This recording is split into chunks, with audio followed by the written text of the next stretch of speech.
বিসমিল্লাহির রহমানির রহিম। আজকে হচ্ছে 10 আগস্ট 2025।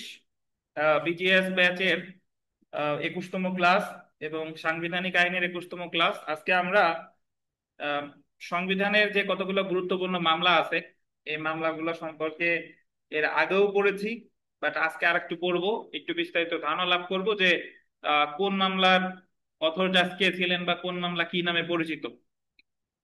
তো প্রথমেই চলে আসি, দেখেন সংবিধান সংক্রান্ত গুরুত্বপূর্ণ মামলা সমূহ। প্রথম যে মামলাটা কাজী Mokhlesur Rahman versus Bangladesh, 26 DLR 1974 AD 44। আচ্ছা, এখন আপনি যদি একটা একটা সূত্র শিখে নেন যে ডিএলআর নাম্বার জানলে সাল মনে রাখার কোনো দরকার নাই, সাল আপনি অটোমেটিক্যালি বের করতে পারেন। কারণ ডিএলআর শুরু হয়েছে, এটা শুধু ডিএলআর এর জন্য, এমএলআর বা বিএলডি বিএলসি এগুলোর জন্য না, কিন্তু ডিএলআর শুরু হয়েছে 1948 সালে। আচ্ছা, তাহলে যদিও আপনাকে এই ধরনের যে কাজী মুখলিসুর রহমান ভার্সেস বাংলাদেশ, এটা হলো 26 ডিএলআর, তাহলে আপনি 48-এর সাথে যোগ করবেন 26। 48-এর সাথে যদি যোগ করি 26, তাহলে কত সাল হইল? 1974। তাহলে আপনার মনে রাখতে হবে যে এখানে যে 26 ডিসেম্বর 1974, আপনি যদি না বুঝেন তাহলে বোকার মতো মুখস্থ করতেন যে 26 ডিসেম্বর 1974, বাট অ্যাকচুয়ালি 26 ডিসেম্বর মানে কত সাল আমরা কিন্তু বের করতে পারবো। তাহলে কাজী মোখলেসুর রহমান ভার্সেস বাংলাদেশ, এই মামলাটা হলো 26 ডিসেম্বর 1974 এডি 44। এটার আন্ডারলাইন করবেন যে অথর জাজ mister justice ASM Sayem, chief justice. বুঝতে পারছেন? তো এটা এর আগে কাজী মোখলেসুর রহমান ভার্সেস বাংলাদেশ এই মামলায় এর আগে আমরা পড়েছি, কিন্তু কোথাও কিন্তু অথর জাজ কে ছিলেন এটা কিন্তু পড়ি নাই। পড়ছি? পড়ি নাই। মানে যে মূলত রায়টা লিখছে তারে কি বলা হয়? অথর জাজ। তো তাহলে ASM সাহেব ইনি ছিলেন তৎকালীন চিফ জাস্টিস। চিফ জাস্টিস, দেখেন এটি তৃতীয় সংশোধনী সংক্রান্ত মামলা। এই মামলার মূল বিষয়বস্তু ছিল বাংলাদেশের সীমানা নির্ধারণ। এটি বেরুবাড়ি মামলা নামেও পরিচিত। এগুলো আমরা সব মোটামুটি জানি, বেরুবাড়ি মামলা আরো বিস্তারিত ভাবে জানি। এই মামলায় সর্বপ্রথম আন্ডারলাইন করবেন লোকাস স্ট্যান্ডি বা সংক্ষুব্ধ ব্যক্তি সংক্রান্ত প্রশ্ন উত্থাপিত হয়, এটা গুরুত্বপূর্ণ। যদি আপনাকে বলে যে লোকাস স্ট্যান্ডি বা সংক্ষুব্ধ ব্যক্তি, এটা সর্বপ্রথম কোন মামলায় উত্থাপিত হয়? কাজী মুখলেসুর রহমান ভার্সেস বাংলাদেশ। আপনাদের আমি একটু মনে করাই দিই। দেখেন, আহ, এই মামলার মূল বিষয়বস্তু কি ছিল যে 16 মে 1974 সালে তৎকালীন বাংলাদেশের প্রধানমন্ত্রী, প্রধানমন্ত্রী ছিলেন প্রধানমন্ত্রী শেখ মুজিবুর রহমান এবং ভারতের প্রধানমন্ত্রী ইন্দিরা গান্ধী, তারা একটা নির্বাহী চুক্তি করে যে বেরুবাড়ি এটা বাংলাদেশ দিবে ভারতকে, আর অঙ্গরপোতা দহগ্রাম এটা ভারত দিবে বাংলাদেশকে। এটা নিয়ে একটা চুক্তি করে। তো চুক্তি করার পরে এটা সংবিধান সংশোধন করে নাই, জাস্ট চুক্তি করছে। তো চুক্তি করার পরে আহ, আপনার যে কাজী মোখলেসুর রহমান সাহেব, ইনি সংবিধানে রিট করে দিছে। এখন আমরা বাংলাদেশ সংবিধানের 102 অনুচ্ছেদ পড়ছি, মনে আছে কিনা আপনাদের যে 102 অনুচ্ছেদ পড়ার তাগিদে আমরা জানি সংক্ষুব্ধ ব্যক্তি, শুধুমাত্র সংক্ষুব্ধ ব্যক্তি দায়ের করতে পারে তিনটা writ: writ of prohibition, writ of mandamus, আর রিট অফ কি সার্সিওরারি। এটা সংক্ষুব্ধ হতে হবে। আর যে কোনো ব্যক্তি করতে পারে দুইটা রিট, সেটা হলো রিট অফ হ্যাবিয়াস কর্পাস আর রিট অফ কুয়ো র্যান্টো। মনে আছে? তাহলে তখন কাজী মোখলেসুর রহমান সাহেব রিট করে দিছে, রিট করছে। এখন এই রিটটা রিট অফ হ্যাবিয়াস কর্পাসও না, বন্দি হাজির রিটও না, আবার এই রিটটা কুয়োরেন্টো না, কুয়োরেন্টো না। বুঝতে পারছেন?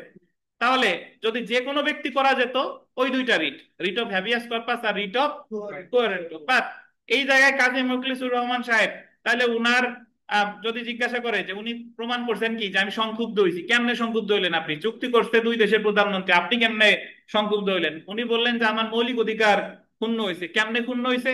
যে আমার যে অঙ্গরপোতা দহগ্রাম, এটা আমি পাইছি, কিন্তু আমার বেরুবাড়ি নিয়ে গেছে কে? ভারত। তাহলে বেরুবাড়ি যদি ভারত নিয়ে যায়, তাহলে ভারতের উপর দিয়ে হাঁটা চলাফেরার অধিকার কি আমার আছে? 36, আর্টিকেল 36-এ আছে চলাফেরার অধিকার। ওই জায়গায় তো আমি চলাফেরা করতে পারবো না। তার মানে আমার মৌলিক অধিকার কি হয়েছে? সংক্ষুব্ধ হয়েছে। তাহলে এই কারণে হলাম আমি অ্যাগ্রিড। বুঝতে পারছেন? যে তাহলে এই যে এই মামলায় সর্বপ্রথম লোকাস স্ট্যান্ডি, লোকাস স্ট্যান্ডি, লোকাস স্ট্যান্ডি মানে হলো রাইট টু সু, কে মামলা করতে পারে, বা সংক্ষুব্ধ ব্যক্তি বা অ্যাগ্রিড পারসন সংক্রান্ত প্রশ্ন উত্থাপিত হয়। তাহলে কোন মামলায়? কাজী মোখলেসুর রহমান ভার্সেস বাংলাদেশ। এবং কাজী মোখলেসুর রহমান সাহেব বললেন যে আমি সংক্ষুব্ধ হয়েছে, আমার মৌলিক অধিকার পূর্ণ হয়েছে, আমি এই জায়গায় অ্যাগ্রি, আমি এই জায়গায় সংক্ষুব্ধ, আমি যে কোনো ব্যক্তি না, আমি যে কোনো ব্যক্তি না হলেও সমস্যা নেই, আমি এই জায়গায় সংক্ষুব্ধ। কেন সংক্ষুব্ধ? কারণ আমার 36 অনুচ্ছেদ অনুসারে আমার চলাফেরার অধিকার নাই, এই কারণে আমি সংক্ষুব্ধ। এই মামলায় 1974 সালের ভারত বাংলাদেশের মধ্যকার দিল্লি চুক্তির বৈধতা চ্যালেঞ্জ করা হয়। এই মামলার সিদ্ধান্তে বলা হয় সংবিধানের সংশোধনী আন্ডারলাইন করবেন, আন্ডারলাইন না করে ভূখণ্ডের কোনো কিছু হস্তান্তর করা যাবে না। আরো আমরা ভালো জানি যে জায়গা শুধু সীমানা নির্ধারণ আছে, সেটা নির্বাহী চুক্তির মাধ্যমে বা নির্বাহী আদেশের মাধ্যমে করা যাবে। 143-2 মনে আছে? 143-2। বাট যে জায়গা সীমানা নির্ধারণ, সমর্পণ, অর্জন দুইটাই আছে, তাহলে সেই ক্ষেত্রে শুধু চুক্তি করলে হবে না, সেই ক্ষেত্রে কি লাগবে? সংবিধান সংশোধন লাগবে। এই সংশোধনের মাধ্যমে 1974 সালের ভারত বাংলাদেশের মধ্যকার সীমানা চুক্তি কার্যকর করা হয়।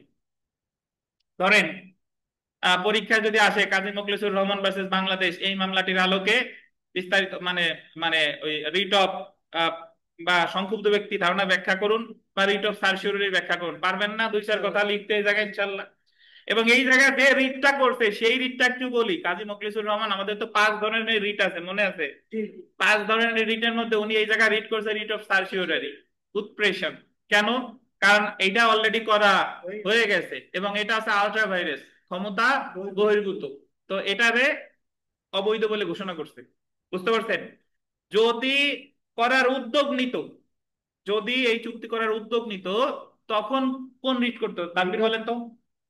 যদি এই রিটটা করার উদ্যোগ নিছে তখন, মানে সরি, মানে তারা ইন্দিরা গান্ধী, বঙ্গবন্ধু শেখ মুজিবুর রহমান চুক্তি এখনো করে নাই, মাত্র কথাবার্তা হচ্ছে, উদ্যোগ নিছে, ওই মুহূর্তে ওনার প্রতিকার ছিল কি? Writ of prohibition. আর যখন ঘটনা অলরেডি ঘটে গেছে তখন হলো কি? Writ of certiorari. বুঝতে পারছেন? আর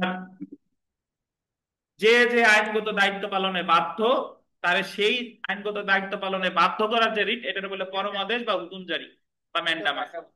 পরমাদেশ বা হুকুম জারি, আর ইংরেজিতে বলে কি? ম্যান্ডামাস। মনে আছে?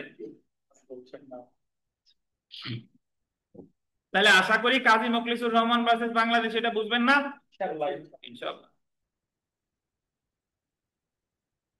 চলে আসি doctor Mohiuddin Farooqui versus Bangladesh, 49 DLR 1997 AD 1। হ্যাঁ, এটা দেখেন, অথর জাজ কে ছিলেন? মিস্টার জাস্টিস কে? এটিএম আফজাল। এই মামলায় সংক্ষুব্ধ ব্যক্তি কথাটির ব্যাখ্যা প্রদান করা হয়। আন্ডারলাইন করেন, সংক্ষুব্ধ ব্যক্তি কথাটির কি দিছে? ব্যাখ্যা।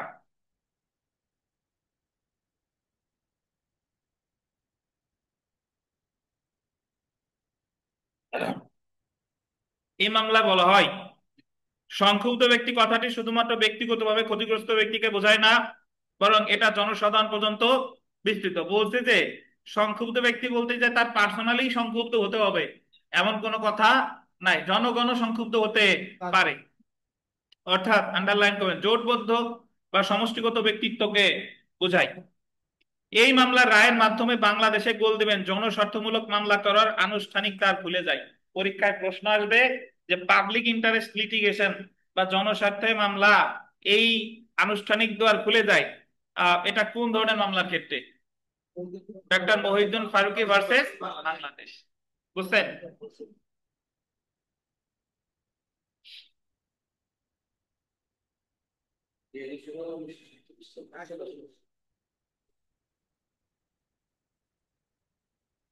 আচ্ছা, 3 নাম্বারটায় চলে আসি। খন্দকার দেলোয়ার হোসেন ভার্সেস বাংলাদেশ। এই মামলার আর এক নাম Italian marble works limited and others. এটা হলো 62 ডিএলআর 2010। 62 মানে তো 2010ই হয়। এডি 298। আপনি যখন সাংবিধানিক আইনের লিখিত পরীক্ষা দিবেন, কেস রেফারেন্স লেখা লাগবে লাগবে লাগবে। বাংলাদেশ বার কাউন্সিলের পরীক্ষায় আহ, বিচারিক নজির না দিলে সমস্যা নাই, কিন্তু জুডিশিয়াল সার্ভিস পরীক্ষায় সাংবিধানিক আইনের নজির লাগবে লাগবে লাগবে। বুঝছেন? শুধু অনুচ্ছেদ দিয়ে মানে শুধু অনুচ্ছেদ দিয়ে সব উত্তর করে আসতে আপনি পারবেন না। আচ্ছা, তো এটা দেখেন, অথর জাজ কে ছিলেন? মিস্টার জাস্টিস মোহাম্মদ তোফাজ্জল ইসলাম। আচ্ছা, এই মামলার অন্য নাম আন্ডারলাইন করবেন, মুন সিনেমা হল কেস। যদি পরীক্ষায় প্রশ্ন আসে, আচ্ছা, যদি এই সকল মামলা সম্পর্কে যার বিস্তারিত জানার ইচ্ছা, আমি এই জায়গায় এত বিস্তারিত করাইতে পারতেছি না, যার জানার ইচ্ছা সে গুগলে গিয়ে কেস সামারি নামে একটা ওয়েবসাইট আছে, কেস সামারি, আমি আপনাদের লিংক দিয়ে দিব। ওই জায়গায় বাংলাতে এবং ইংরেজিতে এই কেসগুলা খুব ভালোভাবে মানে বিস্তারিত দেওয়া আছে, যে কোন প্রেক্ষাপটে মামলা হলো, তারপরে রাষ্ট্রপক্ষের আইনজীবী সাহেব কি বলছে, অমুক পক্ষের কি যুক্তি ছিল, এগুলো সব বিস্তারিত বলা আছে। আচ্ছা, তাহলে এই মামলার অন্য নাম মুন সিনেমা হল কেস। পরীক্ষায় প্রশ্ন আসতে পারে যে মুন সিনেমা হল কেস কি নামে পরিচিত? খন্দকার দেলোয়ার হোসেন ভার্সেস বাংলাদেশ। এটি বল দিবেন পঞ্চম সংশোধনী সংক্রান্ত মামলা নামে পরিচিত। এই মামলার নাম কি? পঞ্চম সংশোধনী সংক্রান্ত মামলা। এই মামলার রায়ে আন্ডারলাইন করবেন 1975 সালের 15ই আগস্টের পর খন্দকার মোশতাক আহমেদ, বিচারপতি ASM Sayem, major general Ziaur রহমানের ক্ষমতার গ্রহণ সংবিধান বহির্ভূত ও অভিকাটেন, ও বেআইনি হবে, এটা এটা ভাষাটা হবে বেআইনি, ও বেআইনি, সংবিধান বহির্ভূত, ও দিয়ে স্পেস দিয়ে বেআইনি, বয়কারে বে, বুঝেন নাই?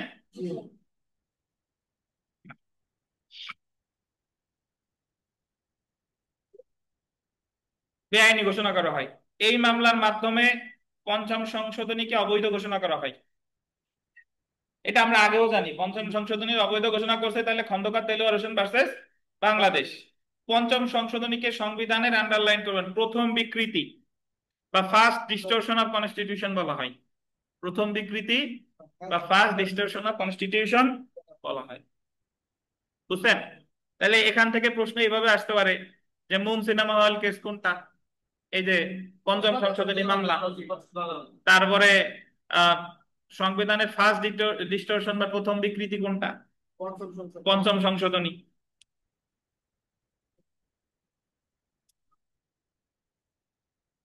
বুঝছেন? তারপর আমরা 4 নম্বর মামলাটায় চলে আসি, সিদ্দিক আহমেদ ভার্সেস বাংলাদেশ। 65 ডিএলআর 2013 এডি 8। অথর জাজ কে ছিলেন দেখেন, মিস্টার জাস্টিস এবিএম খায়রুল হক। এই অথর জাজ গুলো একটু মনে রাখতে হবে, পরীক্ষায় প্রশ্ন আসে যে অমুক মামলার অথর জাজ কে ছিলেন।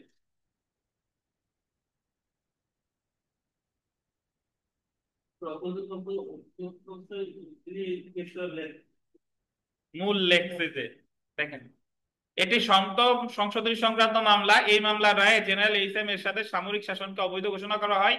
এই মামলার মাধ্যমে সংবিধানের সপ্তম সংশোধনী বাতিল হয়। দেখেন, এই মামলা সম্পর্কে বিস্তারিত আমরা আইন পাঠে পড়ছি, মনে আছে কিনা আপনাদের?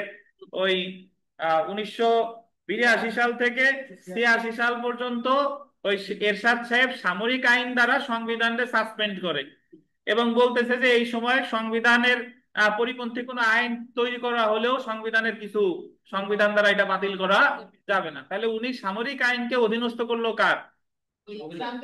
মানে সংবিধানকে অধীনস্থ করলো সামরিক আইনের। বুঝতে পারছেন? তো এজন্য ওই যে যাই করুক না কেন বাংলাদেশ এইভাবেই চলবে। জিয়াউর রহমান সাহেব করছিলেন, ওটারে বাতিল করছে পঞ্চম সংশোধনী। এরশাদ সাহেব করছে, এরশাদ সাহেব দুইটা, এরশাদ সাহেবের দুইটা সংশোধনী বাতিল করছে, সপ্তম আর অষ্টম। সপ্তমটার নাম সিদ্দিক আহমেদ ভার্সেস বাংলাদেশ, অষ্টমটার নাম আনোয়ার হাসান চৌধুরী ভার্সেস বাংলাদেশ। বুঝছেন? আবার ভবিষ্যতে ওই যে আওয়ামী লীগ সরকার করছিল ত্রয়োদশ সংশোধনী, নট আওয়ামী লীগ সরকার না, ওই যে বিএনপি ছিল, আন্দোলন টান্দোলনের কারণে ওই সংশোধনী হলো, ওইটা আবার আওয়ামী লীগ তাদের স্বার্থে বাতিল করলো। আব্দুল মান্নান খান ভার্সেস বাংলাদেশ আসতেছি পরে। আচ্ছা দেখেন, তো তাহলে দেখেন আমরা চলে আসি এই যে Anwar Hossain Chowdhury versus Bangladesh, 41 DLR, AD 165। Author জাজ কে ছিলেন? Mister justice Badrul Haider Chowdhury. ইনি কি ছিলেন? Chief justice. ওই যে সিজে মানে হলো চিফ জাস্টিস। ডিসেন্টিং জাজ বা ভিন্নমত পোষণকারী বিচারক ছিলেন মিস্টার জাস্টিস এটিএম আফজাল। মানে ডিসেন্টিং জাজ আর এই অথর জাজ, তো মেইনলি অথর জাজ ছিলেন বদরুল হায়দার, বাট ওনার সাথে সাথে আরো দুইজন ছিলেন। তো সেইগুলো আমার জাস্ট মানে সব তো মনে রাখা সবসময় পসিবল না, জাস্ট মনে রাখেন অথর জাজ বদরুল হায়দার। আনোয়ার হোসেন চৌধুরী মানে দুই চৌধুরীতে মিলাই না, আনোয়ার হোসেন চৌধুরী বদরুল হায়দার চৌধুরী।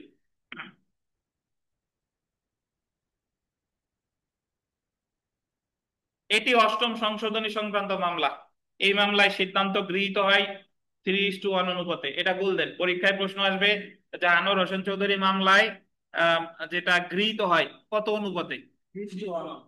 অ্যাসেন্টিং জাজ কয়জন ছিলেন? তিনজন, মানে একমত পোষণকারী। আর ভিন্নমত পোষণকারী ডিসেন্টিং একজন।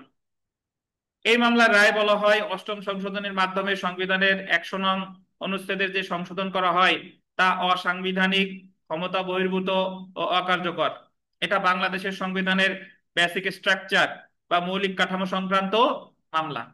বুঝছেন? এই মামলার রায় বলা হয় প্রস্তাবনা হলো সংবিধানের অংশ এবং মৌলিক কাঠামো। এই লাইনটা আন্ডারলাইন করি। যদি বলা হয় যে বাংলাদেশের কোন মামলায় বলা হয়েছে যে প্রস্তাবনা হলো সংবিধানের অংশ এবং মৌলিক কাঠামো? আনোয়ার হোসেন চৌধুরী ভার্সেস বাংলাদেশ। এবং পার্লামেন্ট মৌলিক কাঠামো সংশোধন করতে পারবে না। এই মামলার রায়ে বিচারপতি বদরুল হায়দার চৌধুরী 21টি, এটা বললেন 21টি, এবং বিচারক শাহাবুদ্দিন আহমেদ 6টি বিষয়কে মৌলিক কাঠামো বলে উল্লেখ করেছেন। উনি করছেন কয়টা? 21টা। আর ইনি করছে কয়টা? 6টা। এই মামলার রায়কে, অনুচ্ছেদ 7 কে, অনুচ্ছেদ কত বলেন? অনুচ্ছেদ 7 কে পোল স্টার বলে ঘোষণা করা হয়।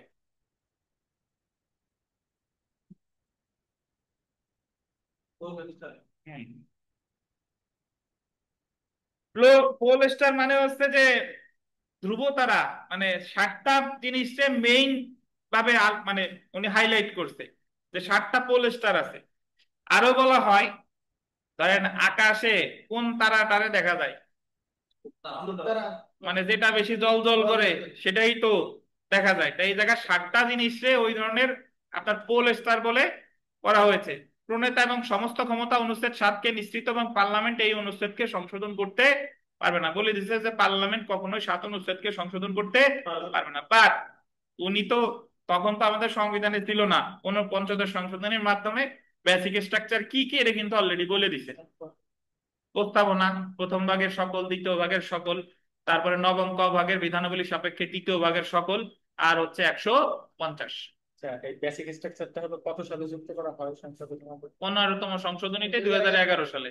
এটা হলো প্রকাশ্যভাবে। তার মানে তো তখন তো বেশ গ্রহণযোগ্য একটা নির্বাচিত সরকারই ছিল, মানে মানে গণতান্ত্রিক সরকার ছিল আমরা বলা যাবে। পার্লামেন্ট প্রথম ক্ষমতা। তাহলে অনেক কথা বলা হলো, দেখেন আমরা পড়াই ফিরি। তো একটা বিষয় হলো এখানে যে বিষয়টা মনে রাখা দরকার যে বেসিক স্ট্রাকচার, এই নীতিটা সর্বপ্রথম প্রতিফলিত হয় বা সর্বপ্রথম আলোচিত হয় আনোয়ার হোসেন চৌধুরী ভার্সেস বাংলাদেশ, বা কত সংশোধনী মামলা? অষ্টম সংশোধনী মামলা। আর এটা পার্মানেন্টলি যে কোন কোন জিনিসগুলো বেসিক স্ট্রাকচার, এটা সংবিধানে অন্তর্ভুক্ত করা হয় 2011 সালে পঞ্চম সংশোধনীর মাধ্যমে। আমরা আহ, চলে আসি আহ, 6 নম্বরে Abdul Mannan Khan versus Bangladesh. Underline 64 DLR 2012 AD 169। মানে এই রায়টা দিছে তত্ত্বাবধায়ক সরকার ব্যবস্থা বাতিল করছে কত সালে? 2012 সালে। ঠিক আছে। অথর জাস্টিস কে ছিলেন? Mister justice ABM Khairul Haque, chief justice. আচ্ছা, এই জাজমেন্টের কারণে উনি এখন বর্তমানে কারাগারে আছে।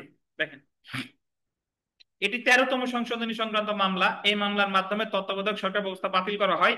এই মামলার রায় বলা হয় বাংলাদেশের জনগণই সার্বভৌম।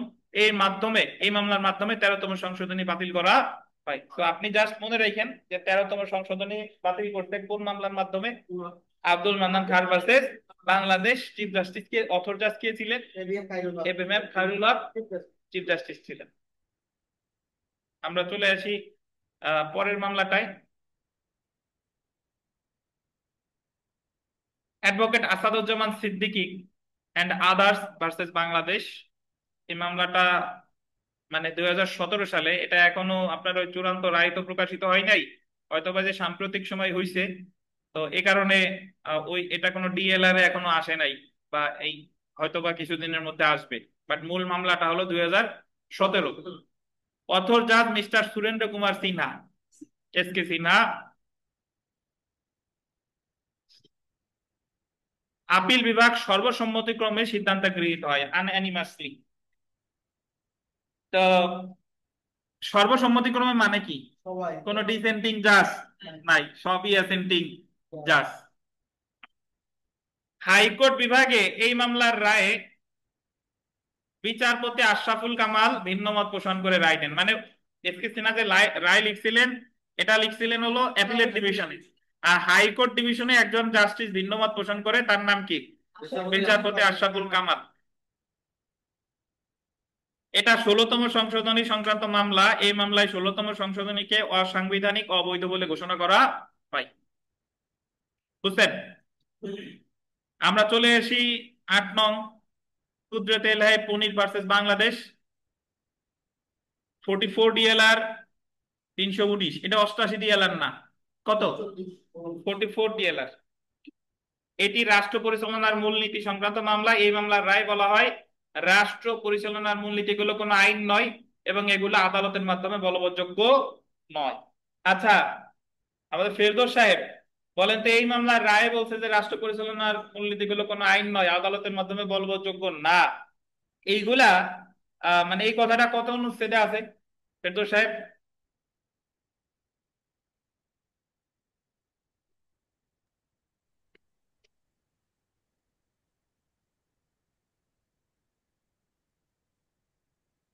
পারবেন? মহুয়া বলেন তো, মহুয়া।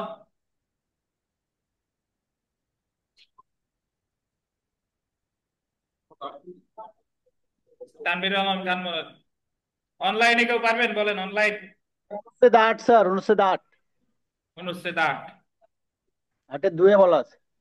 8-এর 2। আধার সাহেব কি LLB প্রথম বর্ষে পড়েন নাকি?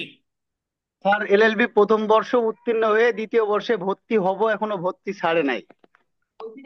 আচ্ছা, ধন্যবাদ। আপনার বয়স কত বলা যাবে? স্যার, বয়স প্রায় 28। 32 এর নিচে তো অবশ্যই। জি স্যার। আচ্ছা, ঠিক আছে, ইনশাল্লাহ আপনার যে স্পৃহা, যে তাগিদ, যে উদ্দেশ্য, আল্লাহ কবুল করে নেক। আমিন, আমিন। দেখেন তো, তাহলে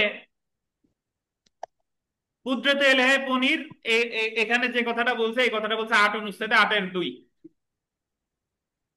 চলে আসেন 9 নম্বর প্রশ্নে।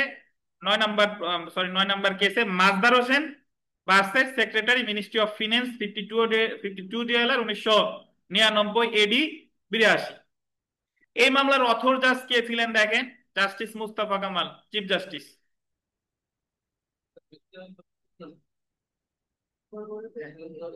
এই মামলার মাধ্যমে নির্বাহী বিভাগ থেকে বিচার বিভাগ পৃথক করা হয়, এটা তো আমরা সবাই জানি, জানি না? এই মামলায় বলতেন 441 জন বিচার বিভাগীয় অফিসার রিট পিটিশন দায়ের করেছিল। কয়জন? 441 জন রিট করেছিল। রিট দায়ের করা হয় 1995 সালে। হাইকোর্ট বিভাগ রায় দেয় 7 মে 1997 সালে। আপিল বিভাগ রায় দেয় 2 ডিসেম্বর 1999 সালে। এই মামলায় গুরুত্বপূর্ণ, বল দেবেন, 12টি নির্দেশনা প্রদান করা হয়। 12টি লিখিত পরীক্ষায় প্রশ্ন আসে যে মাজদার হোসেন মামলার 12টি দিক নির্দেশনা আলোচনা করুন। 12টা। আচ্ছা, আপনারা যারা এই জায়গায় মানে আমার কাছে আসছেন, আপনারা আহ, লিখিত কি বাংলায় দিতে চান না ইংরেজিতে দিতে চান? স্যার বাংলায় শুনতে শুনতে ইয়া হয়ে গেছে, আগে আবার বাংলাটাই আলাদা। বাংলায় বলো, ইংরেজি দিতে হলে ল্যাঙ্গুয়েজ আসলে আলাদা লাগে, জানা লাগে। কোনটা ইংরেজিতে দিতে চান? হ্যাঁ, তাহলে আমরা সেভাবে প্রস্তুতি নিব আর কি। দেখি তো, বাংলাটাই প্রিলিতে এক এক ভার্সন, প্রিলিতে বাংলা ইংলিশ নাই, বুঝছেন? প্রিলিতে প্রশ্ন বাংলাই হয়, বারের মতো এই জায়গায় ইংরেজি ভার্সন নাই। আর বাংলা ইংলিশ নিয়ে কোনো হীনমন্যতায় ভোগার কোনো কারণ নাই, আমি সববার বাংলায় পরীক্ষা দিছি। এবং বাংলায় পরীক্ষা দিলে আপনার মেইন যে বিষয়টা হলো যে আপনার ওই জায়গায় কন্টেন্ট আছে কি নাই, বুঝতে পারছেন? তো আপনি বাংলায় দিলেও যাওয়া যাবেন, ইংরেজিতে দিলেও যাওয়া যাবেন। একটা মিথ আছে যে ইংরেজিতে লিখলে বোধহয় বেশি মার্ক আছে। এখন বিষয়টা হচ্ছে যে ধরেন আপনি ইংরেজি লিখছেন, বাট ওর ভিতরে যা জিনিস, যে জিনিস জানতে চাইছে সেই জিনিস আপনার নাই, তাহলে তো অবশ্যই আপনি মার্কস পাবেন না, বুঝতে পারছেন? তো যাই হোক, সেটা রিটেনের বিষয়, আপাতত আমরা জানতে থাকি। ফ্রি হ্যান্ড রাইটিং করতে হলে করে অনেক ল্যাঙ্গুয়েজ, এই সংক্রান্ত ল্যাঙ্গুয়েজ জানা লাগে, ওই ল্যাঙ্গুয়েজের উপরে প্রিপারেশন। হ্যাঁ, আর স্যার ইউনিভার্সিটিতে তো স্যার ভূগোল একটু নাম্বার দিয়ে দিচ্ছে, মানে ইউনিভার্সিটি বাদ দেন, ইউনিভার্সিটির পড়ালেখা। হ্যাঁ, হ্যাঁ, জি। এইখানে তো ইউনিভার্সিটিতে আমরা শুনেন, আমরা ইউনিভার্সিটিতে যা পড়ছেন, ইউনিভার্সিটিতে পড়ছেন জাস্ট নির্দিষ্ট একটা অংশ। ওই মানে একটা গদ বাঁধা জিনিস আছে, ওর বাইরে আপনি যান নেই, বুঝছেন? আর এখানে হলো এমন জিনিস যে আপনি পড়ছেন তো পড়ছেন, পড়ার আগেও নতুন এক লাইন একটু দেখে গেলেন, যে যাতে পরীক্ষায় আসলে ওই জায়গায় ওই জিনিসটা আসলে দুই চার কথা লিখতে পারি, বুঝছেন? আচ্ছা, তো মারবারি ভার্সেস জেমস মেডিসন, এটা তো আমরা মোটামুটি 1803 যে মামলায় সর্বপ্রথম জুডিশিয়াল রিভিউ সংক্রান্ত ধারণাটি উঠে আসে, সেটা হচ্ছে মারবারি ভার্সেস জেমস মেডিসন। দেখেন, বিচারক ছিলেন, আন্ডারলাইন করেন, জন মার্শাল।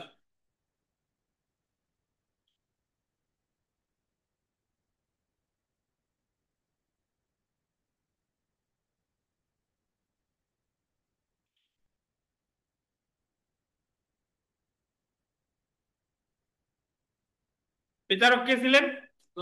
জন মার্শাল। ইউএসএ প্রেসিডেন্ট ছিলেন, আন্ডারলাইন করেন, থমাস জেফারসন। এগুলাও আসতে পারে। জুডিশিয়ারি মানে হলো আপনারা যা খুশি তাই দিতে পারে। এই প্রশ্ন আসতে পারে যে মারবারি ভার্সেস মেডিসন মামলায় তখন ইউএসএ প্রেসিডেন্ট কে ছিলেন? Thomas Jefferson. এই মামলায় রিট অফ ম্যান্ডামাস বা হুকুম জারি রিট দায়ের করা যায়। প্রশ্ন আসতে পারে যে এই মামলায় কোন ধরনের রিট করা হয়?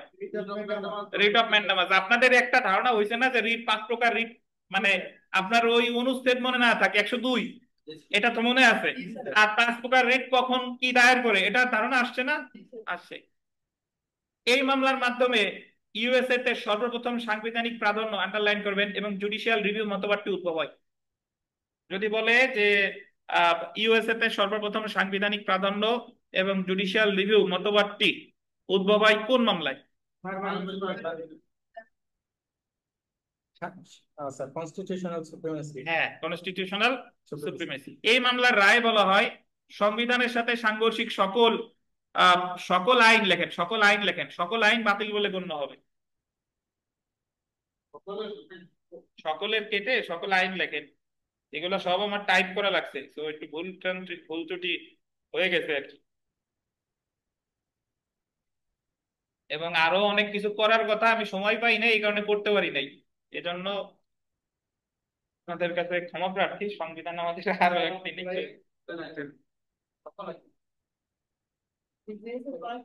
টেবিল থেকে ওঠা পা। টেবিল থেকে উঠতে পারবেন না। তবে আমি টেবিল থেকে উঠতে বলি, আমরা মজার ছলে ছলে পড়তেছি, এই জিনিসগুলো সেম জিনিসগুলো যখন আপনি একা একা পড়তে যাবেন তখন এটা আপনার বোরিং, এবং মাথায় তো মোবাইল একটা ধারে থাকলে তো কথাই নাই।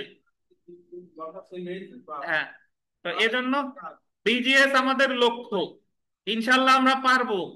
আর বিজিএস এর সাথে সাথে এই জিনিসগুলো আপনার কাজে লাগবে কোথায় জানেন? বাংলাদেশ বার কাউন্সিল, হাইকোর্ট, সর্বোপরি আপনার আইনের জ্ঞান সমৃদ্ধ হবে। যখন অ্যাডভোকেসি করবেন তখন অনেক জিনিস আপনি জানতেছেন।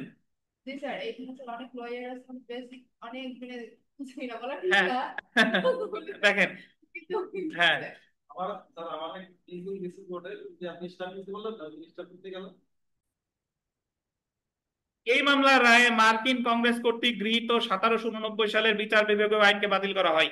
এখন যদি কেউ আমাকে জিজ্ঞাসা করেন যে তার 1789 সালের বিচার বিভাগের আইন কি ছিল, আমি জানি না, এটা আপনারা দেখে নিয়েন। জাস্ট মনে রাখেন যে 1789 সালের বিচার বিভাগের আইনকে বাতিল করা হয়। তো এখানে মোটামুটি যে জিনিসগুলো জানা দরকার, যে মারবারি ভার্সেস মেডিসন, এই মামলার বিচারক ছিলেন কে? John Marshall. ইউএস প্রেসিডেন্ট কে ছিলেন? Thomas Jefferson. এই মামলায় কোন ধরনের রিট করা হয়? Mandamus, writ of mandamus. এবং যারা হুকুমজারি রিট, হ্যাঁ ম্যান্ডামাস তো হুকুমজারি আর পরমাদেশ দুইটা। আচ্ছা 11তে আসেন, দেখেন Kesavananda Bharati versus state of Kerala 1973, আর justice S M Sikri. Sikri, এটা মনে রাখেন। এগুলা ভাইভাতে যে টের পাবেন, আর এই যে যে আমরা বই পড়তেছি এগুলো সব লাগবে ভাইভাতে। ভাইভা, জুডিশিয়ারির ভাইভা হয় আরো ব্যাপক। দেখেন, তাই এই মামলায় বিচারক ছিলেন, আন্ডারলাইন করে, 13 জন। সিদ্ধান্ত গৃহীত হয় 7:6 অনুপাতে। এটা বললেন, পরীক্ষায় প্রশ্ন আসবে যে Kesavananda Bharati versus state of Kerala এই মামলায় কত অনুপাতে সিদ্ধান্ত গৃহীত হয়? মোট বিচারক ছিলেন কয়জন? 13 জন। 13 জন, বুঝেন একটা মামলায়। মানে এটা তো একটা ঐতিহাসিক, আমার জানা নাই যে এরকম কোনো দেখেন হ্যাঁ মানে কোনো মামলায় এত কম হ্যাঁ, থাকে আমার জানা নাই। দেখেন 6 জন ভিন্ন মত পোষণকারী, এবং হাড্ডাহাড্ডি লড়াই হয়েছে ফ্রান্স আর্জেন্টিনার ফাইনালের মতো। দেখেন 6 জন ছিলেন ভিন্ন মত পোষণকারী। সাংবিধানিক ব্যাপার ছিল, এই কারণে মনে হয়। জাস্টিস সিকরি এই মামলার রায়ে 5টি বিষয়কে মৌলিক কাঠামো বলে উল্লেখ করেন। এটা বলতেন 5টা বিষয়কে। এই মামলায় বলা হয় প্রস্তাবনা সংবিধানের মৌলিক কাঠামো এবং সংশোধনের অযোগ্য। আরো বলা হয় পার্লামেন্ট সংবিধানের এমন কোন অংশ সংশোধন করতে পারবে না যা সংবিধানের বেসিক স্ট্রাকচার পরিবর্তন করে। আনোয়ার হোসেন মামলার যারা, তারা উদ্বুদ্ধ হয়েছে এই মামলা থেকে, যে যেহেতু অমুক জায়গায় ব্যাখ্যা করছে তাহলে আমরাও করে দিই।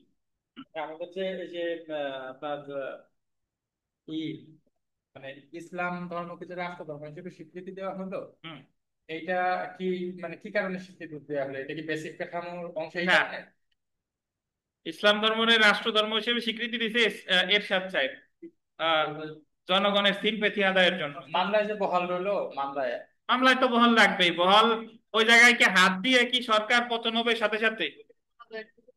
করে নাই বলে রেখে দিছে। ধরেন যখনই আপনি শুনবেন যে ইসলামে বাদ দিছে আওয়ামী লীগ, তখন এমনি বলে নাস্তিক, আরো বলবে আরো নাস্তিক, বাঙালি কিছু বোঝার দরকার নাই। তাহলে এই সেন্টিমেন্টটা আদায় করছিল এরশাদ সাহেব। এরপরে এই রাষ্ট্র ধর্ম ইসলাম কেউ বাতিল করে নাই, জীবনে করবেও না। আর রাষ্ট্র ধর্ম ইসলাম হওয়াতে আহামরি যে কিছু হয়েছে তাও না, আবার কোনো ক্ষতি হয়েছে তাও না, জাস্ট ওই জায়গায় একটা শো অফ করা। বুঝতে পারছেন?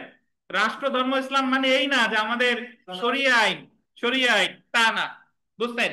জাস্ট মানে একটা কথা, মানে সম্মান দিছে যে রাষ্ট্র ধর্ম ইসলাম। আর এখন তো এটা বেসিক কাঠামোর একটা অংশ হয়ে এখন তো বেসিক কাঠামোর অংশ হয়ে গেছে। জি, দেখেন তো বেসিক কাঠামো টাঠামো এগুলা কিছু না। দিন শেষে এই যে ধরেন এই যে সংবিধান সংশোধনী আসতেছে, তারা তো অনেক বেসিক কাঠামো চেঞ্জ করবে। আবার ভবিষ্যতে এরা যে সংশোধনী আনবে, ভবিষ্যতে কোনো যদি আমরা বেঁচে থাকি, দেখবেন ওই বিচারক আবার একজন রিড করবে, আবার এই সংশোধনী সে কি করবে? বাতিল করবে। আল্ট্রা ভাইরাস, এই তো কাহিনী। জি। আচ্ছা দেখেন, আর মানে যত জেলা স্টুডেন্টদের, আচ্ছা আসলেই তাই। দেখেন রাষ্ট্র বনাম শেখ মুজিবুর রহমান এবং অন্যান্য, এখন আর এখান থেকে প্রশ্ন আসবে না। আওয়ামী লীগ সরকার ক্ষমতায় থাকলে আসতে পারতো, বাট তারপরও যেহেতু একটা ঐতিহাসিক মামলা, আমি মনে করি আপনাদের জানা উচিত। দেখেন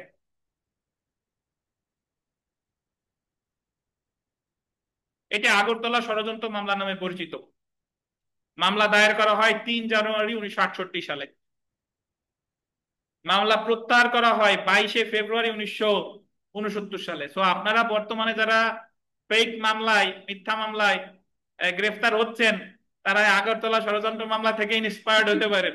ভবিষ্যতে আপনাদের মধ্য থেকে বঙ্গবন্ধু বেরিয়ে আসবে। দেখেন মোট আসামি এটা বললেন 35 জন, যার মধ্যে 1 নং আসামি হলেন বঙ্গবন্ধু শেখ মুজিবুর রহমান। আপনি আওয়ামী লীগ যারা করে তাদের 100 জনের মধ্যে বঙ্গবন্ধু শেখ মুজিবুর রহমানটা বানান লিখতে বলবেন, দেখবেন যে 60% বানান ভুল করছে। হ্যাঁ, তো আওয়ামী লীগের কথা দিয়ে দোষ কি? এলএলবি যারা করেন, এলএলবি কয়জন লিখতে পারেন? এলএলবি যারা করতেন, এলএলবি ডট দিয়েই তো হতবড় হলো বেঁধে যায় যে এলএলবি বানান যত বই আছে যত জায়গায় লেগে দেখবেন যে 99% জায়গায় ভুল। এলএলবি তে ডট কয়টা বলেন? মানে এলএল এর পরে বি ডট আর নইলে ডট একটা হতো। এটা কি আপনার ইচ্ছা? না না দুইটা dot LL dot B dot, সেটাই। বুঝছেন? এখন অনেকে লেখে এল ডট বি ডট, আবার অনেকে লেখে এল ডট বি, আবার অনেকে কোনো ডট দেয় না। তো এরকম অনেক ম্যাক্সিমাম জায়গায় এরকম আছে। আচ্ছা, এইটা লেখা শুরু হয়েছিল আমাদের প্রথম সেমিস্টারে, ডক্টর ফজলুল ইসলাম ইউনিভার্সিটি। জি, দেখেন ল্যান্ড ল, দেখেন ট্রাইব্যুনালের মোট সদস্য 3 জন। ওই যে ট্রাইব্যুনাল ছিল, ওই ট্রাইব্যুনালের মোট সদস্য ছিল 3 জন। বিচারপতি এস এ রহমান অবাঙালি, তিনি মানে 3 জনের মধ্যে একজন বিচারপতি ছিলেন অবাঙালি, আর এম আর খান আর মুকসমুল হাকিম, এই 2জন ছিলেন হচ্ছেন বাঙালি। আসামিদের পক্ষে মামলা পরিচালনা করেন টমাস উইলিয়াম, ব্রিটিশ আইনজীবী ও পার্লামেন্ট সদস্য। আব্দুস সালাম এবং আতাউর রহমান খান আসামি পক্ষের আইনজীবী ছিলেন 3 জন। মামলার শুনানি কার্যক্রম শুরু হয় 19শে জুন 1968 এবং শুনানি শেষ হয় 6 ফেব্রুয়ারি 1969। বলেন তো এই মানে আগরতলা ষড়যন্ত্র মামলা এটা তো প্রত্যাহার করে শেষ, মানে শুনানি কিন্তু শেষ হয়ে গেছে দেখেন।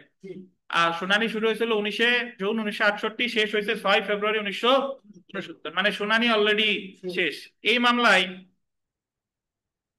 সরকার পক্ষে 11 জন রাজসাক্ষী সহ, এটা বললেন রাজসাক্ষী সহ, রাজসাক্ষী কয়জন? 11 জন। 11 জন রাজসাক্ষী সহ মোট 227 জন সাক্ষীর তালিকা আদালতে পেশ করা হয়। বর্তমানে শেখ হাসিনার বিরুদ্ধে যে বিচার হচ্ছে সেখানেও কিন্তু রাজসাক্ষী আছে, ওই যে সাবেক আইজিপি আব্দুল্লাহ মামুন নিকোনার নাম। আচ্ছা, দেখেন বিচার কার্যক্রম অনুষ্ঠিত হয় ঢাকার কুর্মিটোলা সেনানিবাসের সিগন্যাল অফিসার মেসে। কুর্মিটোলা সেনানিবাসের সিগন্যাল অফিসার মেস। পরবর্তীতে এত সাক্ষী টাক্ষী নেওয়ার পরে এই মামলা আবার ওই যে গণ অভ্যুত্থানের মুখে এই মামলা কি করা হয়? প্রত্যাহার করা হয়।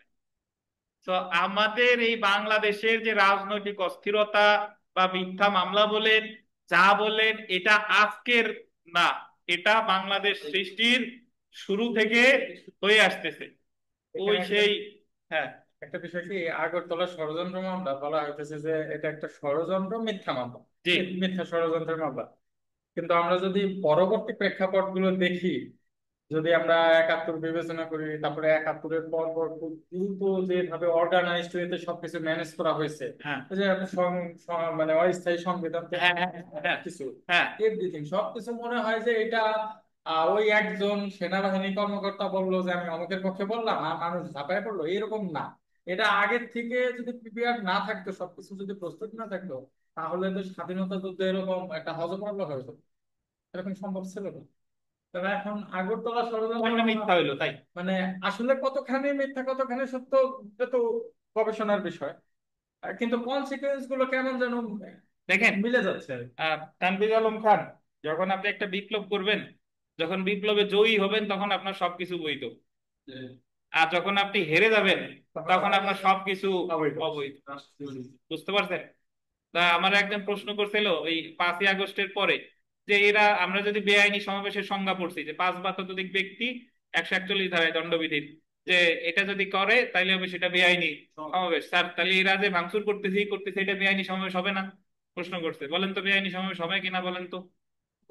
আপনি আপনি যখন কাজটা জয়লাভ করতেছেন, করতে গিয়ে মানে ন্যায়ের পক্ষে ছিলেন, ওই মুহূর্তে আপনার মনে হচ্ছে ন্যায়ের পক্ষে ছিলেন, তারা তো তারা যদি জয়লাভ করে তাহলে তারা যা করছে সবকিছু কি বৈধ। ধরেন 71 সালে আমরা যদি জয়লাভ না করতাম তাহলে আজকে যারা মুক্তিযোদ্ধা তাদের বিরুদ্ধে সবার হতো দণ্ডবিধির 121 ধারার মামলা।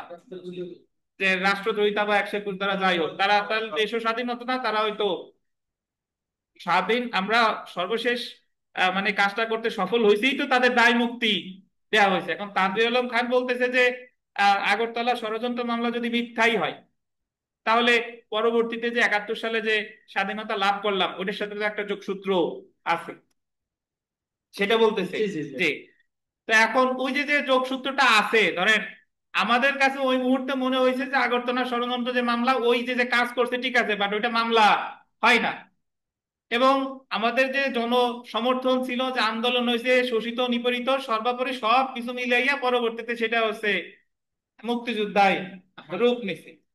বাট আমরা ওই গণজাগরণ যদি না থাকতো তাহলে তো আবার ওইটা মিথ্যাটা কি সত্যই মিথ্যাটাই হয়ে সত্য। যেত। তো যাই হোক, এটা তর্ক সাপেক্ষ ব্যাপার। তো এই ছিল হচ্ছে আমাদের মোটামুটি কতগুলা মানে সংবিধান সংক্রান্ত মামলা। তো আপনাদের আমি কতগুলা এই সংবিধান সংক্রান্ত কতগুলা আপনার ডক্ট্রিন পড়াবো, বাট ওইগুলা আমায় মানে আপনাদের জন্য আমি তৈরি করতে পারি নাই। ইনশাল্লাহ আগামীকাল রাতে ওইগুলা পড়বো। আজকে আপনারা পরীক্ষা দিবেন এই মুহূর্তে, মানে এই ক্লাস শেষে পরীক্ষাটা হবে লিখিত। লিখিত হবে, আমি একটা টপিক বলবো, সেটা আমরা লিখে দেখাবেন উদাহরণ সহ। অনলাইন অফলাইনে যারা আছেন তারা যতটুকু মনে আছে, বই দেখার দরকার নাই, এটা হলো ফ্রি হ্যান্ড রাইটিং এর জন্য। পেজ না থাকলে আমার এই জায়গা পেজ আছে। ধরেন প্রশ্নটা 10 মার্কের, প্রশ্নটা 10 মার্কের, লেখেন সবাই অনলাইন অফলাইনে যারা আছেন খাতা থাকলে লেখেন। যে খাতা না থাকলে আমার কাছ থেকে নেন, এবং অনলাইনে যারা আছেন তারা লিখে মেসেঞ্জারে দেখাবেন। আর সামনে যারা আছে তাদের খাতা তো দেখবই, যতটুকু মনে আছে এটার আঙ্গিকে। যদি মনে না থাকে সে বই দেখবেন, আর মনে থাকলে দেখার দরকার নাই।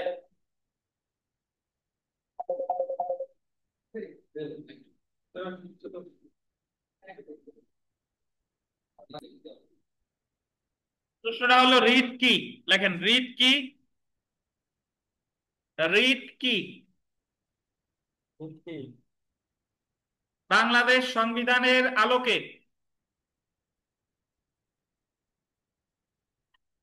রিট কি বাংলাদেশ সংবিধানের আলোকে বিভিন্ন প্রকার রিট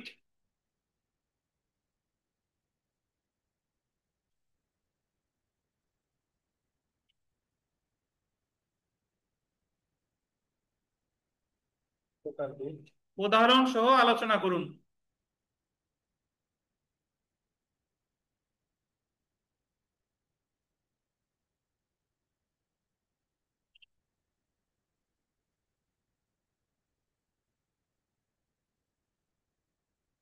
আলোচনা করুন, লেখেন, ব্র্যাকেটে লেখেন 10 মার্ক, সময় 30 মিনিট।